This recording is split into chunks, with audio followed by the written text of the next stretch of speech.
Hi friends, welcome to my channel fawn with cooking. आज और एक सिंपल सा रेसिपी आप सबके साथ शेयर कर रही हूँ। नारियल का कटलेट या नारियल का बड़ा भी बोल सकते हो। नारियल के अंदर सैचुरेटेड फैट होती है और काफ़ी हद तक ये हेल्दी होती है।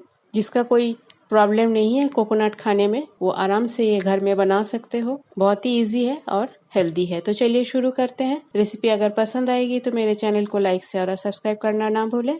यहाँ मैं एक बड़ा साइज का कोकोनट लिया, फ्रेश कोकोनट, जिसको हाफ कर लिया और हाफ करने के बाद इसको ग्रेट करके रखी हूँ।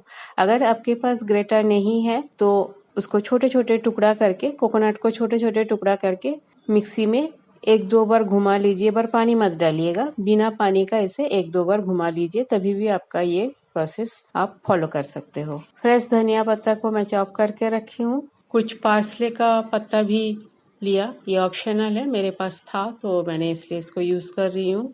एक ट्रे में मैं ग्रेट किया हुआ नारियल को ले लेती हूँ। थोड़ा सा धनिया पत्ता डाल देती हूँ। पार्सले को पूरा ही डाल देती हूँ, थोड़ा सा ही था, पूरा ही डाल दिया। चिली पाउडर अपना टेस्ट के हिसाब से।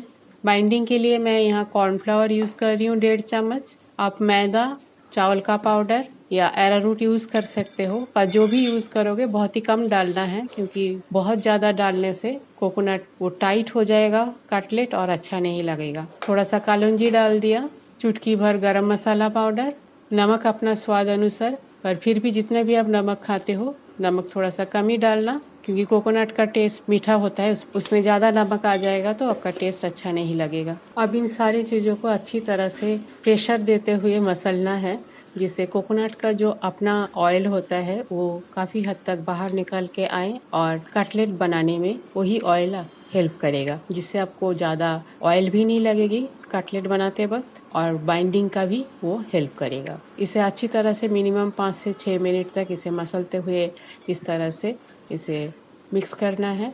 अब इसके अंदर थोड़ा थोड़ा करके पानी डालना है, बिल्कुल ही थोड़ा सा डालना है, जिसके कारण मैं चम्मच का हेल्प ले रही हूँ। थोड़ा सा चम्मच से पानी डाला और इसे मिक्स कर रही हूँ। बस उतना ही पानी डालना है जिससे ये आपका मुट्ठी में आ जाए। ज़्यादा गीला नहीं करनी है और बिल्कुल सूखा करने से कटलेट आप बना ही पाओगे। इसे मिक्स करने में मेरा अप्रॉक्सीमेट 1.5 चम्मच पानी लगा है।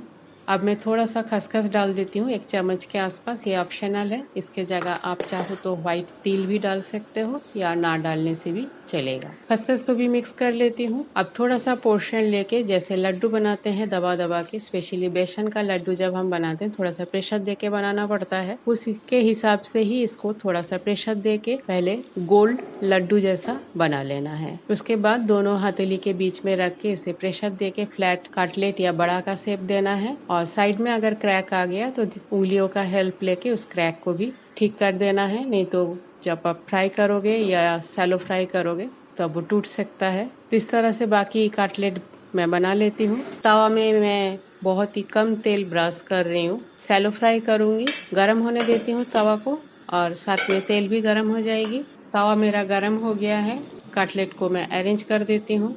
मैं जिस प्रोसेस में इसको बनाई हूँ इसमें सैलो फ्राई होगा। अगर आप डीप फ्राई करना चाहते हो तो इसके ऊपर एक स्लूरी बनाना पड़ेगा, जैसे मैदा का स्लूरी हो या चावल का कोई स्लूरी बना के उसके अंदर डीप करके तब आपको डीप फ्राई करना है। अदरवाइज ये कोकोनट जितनी है सारे ऑयल में डालते ही ये सारे बाहर निकाल आएगा। तो डीप फ्राई करने का प्रोसेस थोड़ा सा डिफरेंट है। 1-2 मिनट हो गया, मेरा एक साइड हो गया है। हल्की हाथों से इसको टर्न कर देती हूँ। बहुत ही सॉफ्ट होता है, केयरफुली करना पड़ता है, अदरवाइज ये टूट जाता है। और खाने में ये बहुत ही टेस्टी लगती है।